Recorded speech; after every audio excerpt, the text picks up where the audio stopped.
একজন মা রাতে ঘুমাতে পারেন না। হাত বুলিয়ে দেখেন পেটের উপর, ভেতরে নড়ছে ছোট্ট একটা প্রাণ। তিনি ভাবেন, আমি কি ঠিক খাচ্ছি? আমার অজান্তে কোনো ভুল হচ্ছে না তো? কারণ একটি ভুল খাবার, একটি ভুল অভ্যেস, একটি ভুল সিদ্ধান্ত, আজ না হোক কাল না হোক, কিন্তু আজীবনের জন্য একটি শিশুর জীবন বদলে দিতে পারে।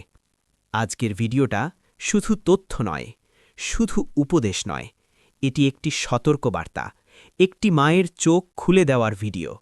শেষ পর্যন্ত দেখুন, কারণ শেষ অংশে এমন একটি কথা বলবো যা হাজার ডাক্তার বললেও একজন মা ঠিক যেভাবে বুঝবে সেভাবে কেউ বলে না।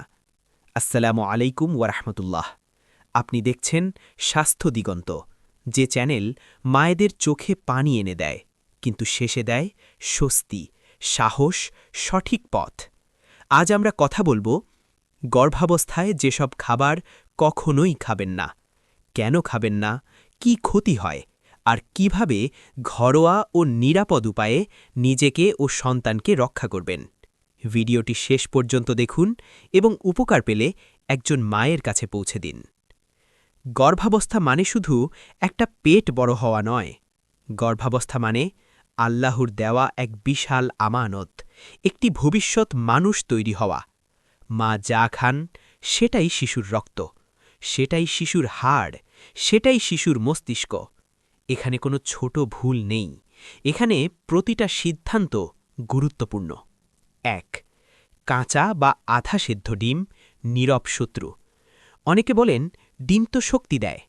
হ্যাঁ, ডিম পুষ্টিকর, কিন্তু কাঁচার বা আধা সেদ্ধ ডিম গর্ভাবস্থায় ভয়ঙ্কর, কারণ এতে থাকতে পারে স্যালমোনেল্লা নামের ব্যাকটেরিয়া।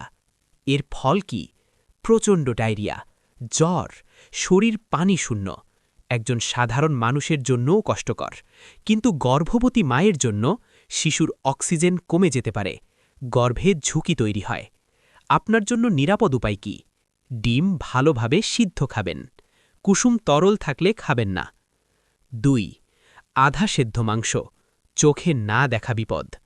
কাবাব, বিবিকিউ, আধা লাল মাংস অনেকের প্রিয়, কিন্তু গর্ভাবস্থায় এগুলো সরাসরি নিষেধ, কারণ এতে থাকতে পারে টক্সোপ্লাজমা, লিস্টেরিয়া।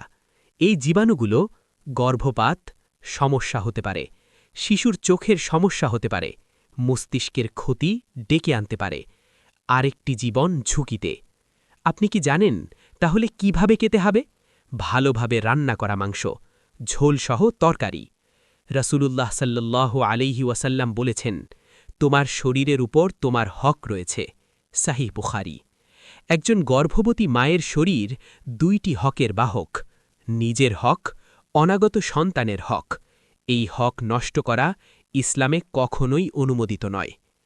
৩. কাঁচা দুধ ও অপাস্তুরাইজড দুগ্ধজাত খাবার।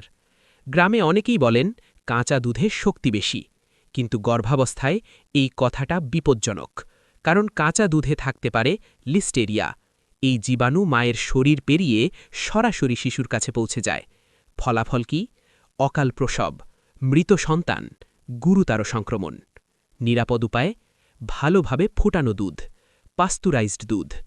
এখন আপনাকে বলবো ঘরোয়া নিরাপদ টিপস। সকালে হালকা গরম পানি, ৩ থেকে ৫টি খেজুর। দুর্বল লাগলে কলা, আপেল। বমি ভাব হলে অল্প আদা ভেজানো পানি।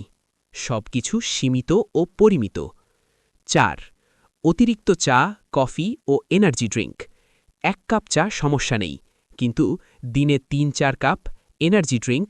এর ফল শিশুর ওজন কম, হৃদস্পন্দন অস্বাভাবিক। অনেকে বোঝে না, কিন্তু ক্ষতি চলতে থাকে নীরবে। এই জায়গায় একটা অনুরোধ। আপনি যদি চান নিরাপদ গর্ভাবস্থা, ইসলামের সীমার ভেতরে স্বাস্থ্যজ্ঞান, তাহলে এখনই সাবস্ক্রাইব করুন স্বাস্থ্য দিগন্ত। আপনার একটি সাবস্ক্রাইব হয়তো আরেকজন মায়ের চোখের পানি মুছিয়ে দেবে। ৫.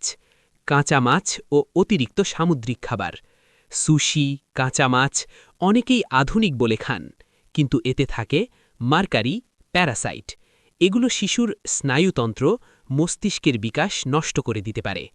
একজন মা, নাম ধরি আসমা আপা, প্রথম সন্তান, সবাই বলছিল, যা ইচ্ছা খাও তুমি মা। তিনি খাচ্ছিলেন সফট ড্রিঙ্ক, ফাস্ট ফুড।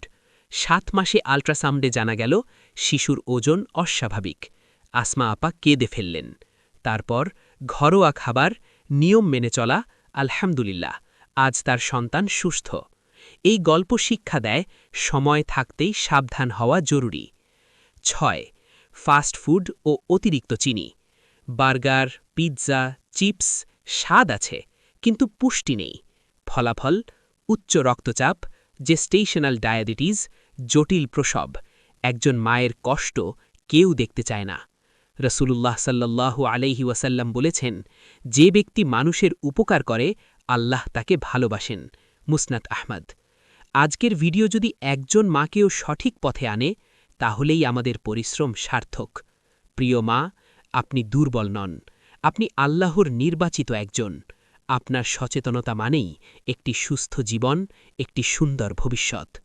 আজ যদি ভিডিওটি ভালো লাগে, লাইক দিন, শেয়ার করুন, কমেন্টে লিখুন আমি সচেতন মা, এবং অবশ্যই সাবস্ক্রাইব করুন স্বাস্থ্য দিগন্ত। আল্লাহ আপনাকে ও আপনার সন্তানকে হেফাজত করুন। আমিন।